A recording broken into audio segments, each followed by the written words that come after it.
steady and true, choosing each other in all that we move. Hello, this is Love in Motion. Love isn't perfect. It evolves. It stretches. It grows. This is Love in Motion. How has your definition of love changed? I guess it's like you said, like they said, love isn't like what you see on television and everything. Everything's perfect. Family, everything is perfect. Everybody sits down. There are challenges to it. There are good times and there are bad times. So I guess it's changed in the fact that I know now that it's not an ongoing, wonderful, beautiful thing always. Running through the fields, butterflies, and yes. So, love doesn't mean it have to be an emotion. It could be other things. And it's more than just telling the person that you love them. You have to show them in different ways. So that's what I think has changed in that regard. So just saying the words doesn't necessarily mean as much, because there are things you learn more about your wife or your spouse or whatever. You learn more about them over the course of time, so you know how to do what you need to do to adjust and adapt. Oh, look at her. Right. And growth also. And it's growth. And you can only grow because you open yourself up to learn about the other person. Yeah. There were some things that I didn't learn about Norma until well into our relationship, which actually helped me to understand why he did some of the things that he did. And I remember telling him, had you told me these things, shared this stuff with me 10 years ago, we could have saved a whole bunch of grief. And that goes back to what he said earlier about really, you have to have conversations. I remember telling him a lot of stuff that I had been through when we first met. And I remember getting flack from my friends saying, you're just telling him too much. Mm-hmm. But I didn't want him to come into this relationship without knowing the real story. And I remember always saying that if you're going to end up with me, you're going to have to be patient with me. And so that's how, for me, love has grown. My definition of love growing is you're putting two separate personalities, two different sets of backgrounds under one roof. And even when you have similar backgrounds, you're still under one roof. And so you have to grow. It's like watching a child grow from birth to infant to adulthood. It's the same thing with love growing. And again, love is not just about saying, I love you, I love you, I love you, which is why I love the title that I came up with for this series, Love in Motion, because love is constantly in motion. What do you do now that you didn't know how to do before?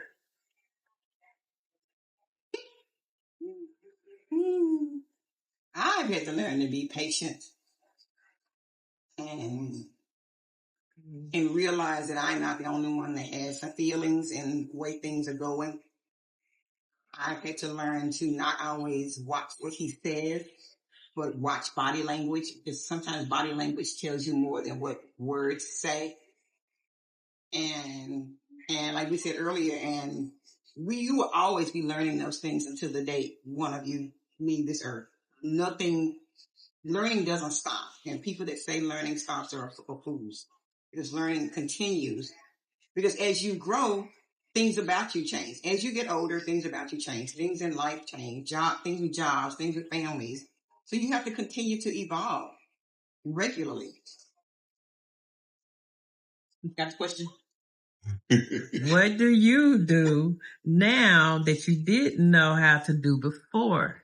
You need to be, learn to be, like I said, I guess to acquire some more patience. And then like she said, like Deidre said, sometimes you have to learn how to adjust and adapt.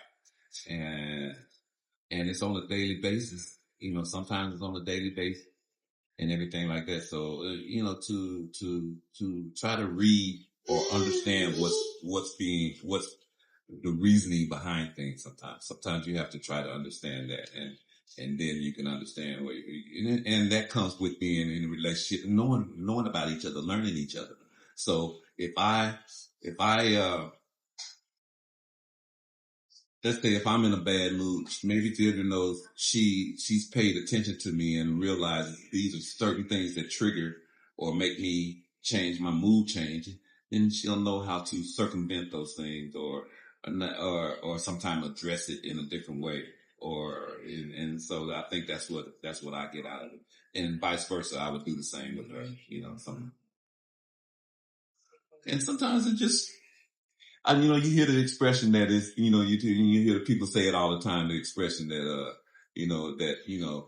to talk to, to ask, the communication is the key to marriage. It is. And it truly is. Yeah. And communication is not just talking. Sometimes it's visual. Sometimes it is talking.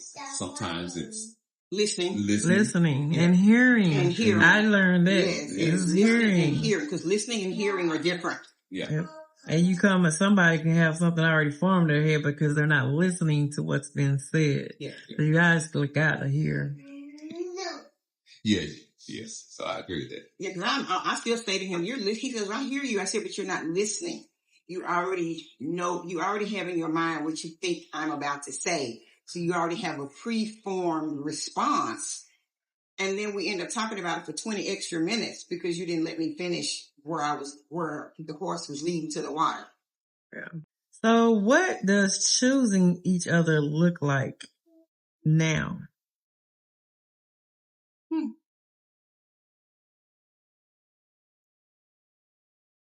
27 years later, I can't imagine not having made that right decision to decide that this marriage was going to be the marriage that was going to work. Now, I didn't act like that at first. But you have to go through the weeds, basically. But now looking back, especially I really learned the kind of person that he was and realized that he was the right man for me. When my mom got sick and died a year into our marriage. And this is very emotional for me, but that was when, for me, I realized that God had sent the right man to me. I remember my friends and I making a joke about if I had still been married to my ex-husband, we would have, because the time it was taking for me to take care of my mom, he would have been jealous of that.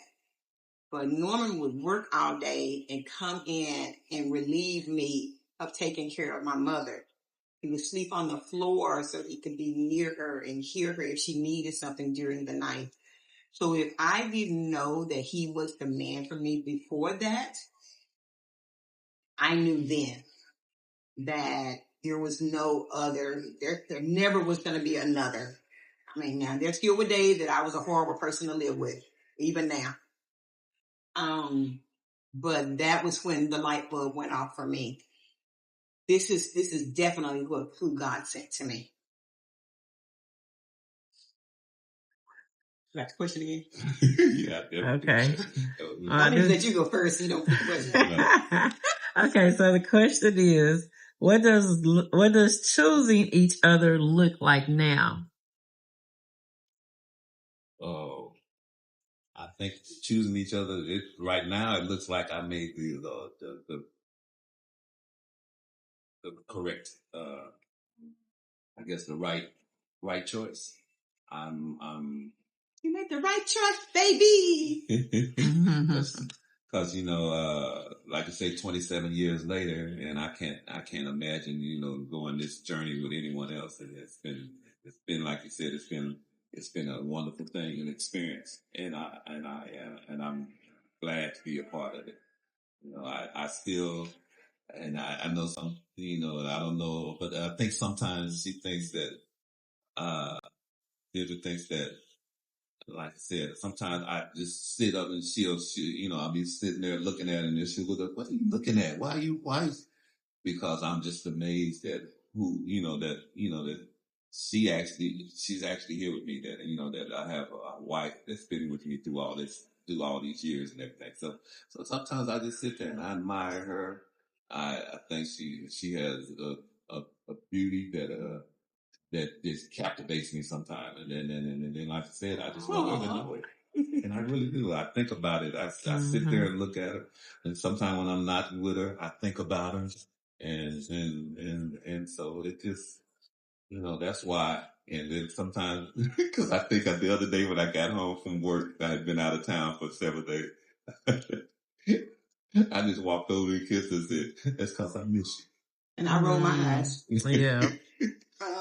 She just said that receiving it. That was her way of receiving it in her own little way. I rolled my eyes because he back to that television days. That's just him. But that's just who he is. Yeah, that's who he him. is. And I've had to come to realize that that's who he is. Now, he's been gone so much here lately, I feel like he's a stranger in my house. But yeah, it's I never thought, if someone had told me that I would stay in a relationship this long, I would never have believed it. Never would have even cared to stay with somebody. Oh, you went into one of the questions I didn't even ask. What surprised you about marriage or long-term love? Yeah, this, because we have gone through some challenges that not necessarily were our challenges, but we worked them out together. Like with my mom dying and my dad died a year later. Kids dealing with the situation with his baby mama drama and I think long term is knowing that we were together through it all. Like I said, through the good times, the bad times. And there are things that we share together that you can just sit back and just, if you sit back and you can have a recording in your mind, you just go back and look at everything that you've done or that you've been through and everything. And then all in all, it's been a wonderful experience. I look at the fact that we do things that are, things that I share with people sometimes about different things that we've done together and we do together. We laugh about different things. We both have passions for some of the same things. We like traveling. We love to do that. We love, the arts, going to art auctions and taking those things. There are different things that we, that we share and we do together, and it makes the marriage, even better. So that's what I think over the course of time and long haul. We, enjoy some things like there's we used to entertain a lot of guests. So that was something we enjoyed doing because we got together, we get together and plan whatever it is we was going to do. And then if we were going to have dinner or something, we knew that we're going to get in the kitchen and make it happen together and everything. So you have a lot of fond memories of people that have come in our life and gone, and people that are still in our lives. But we still have those great memories and those great times that we transition through. And it all revolves around the fact that we love each other. And we want to share as much time we can with each other. Speaking of people coming over, so Norman would do 90% of the cooking back in those days because he worked nights and he would be at home during the day and he would cook. So we would have company over and they would always say, "Oh, Norman, this is really good." And I'm like, "Norman didn't cook this?" And they were like, "You can't cook." Yes, I can cook. I just don't cook because I don't enjoy it. He enjoys it. Mm-hmm. Now, don't come to our house hungry because it's going to take him 2 hours. He's going to wash the meat until he eat before color in it, and he's going to fondle it and all that kind of stuff. But that's what it looks like.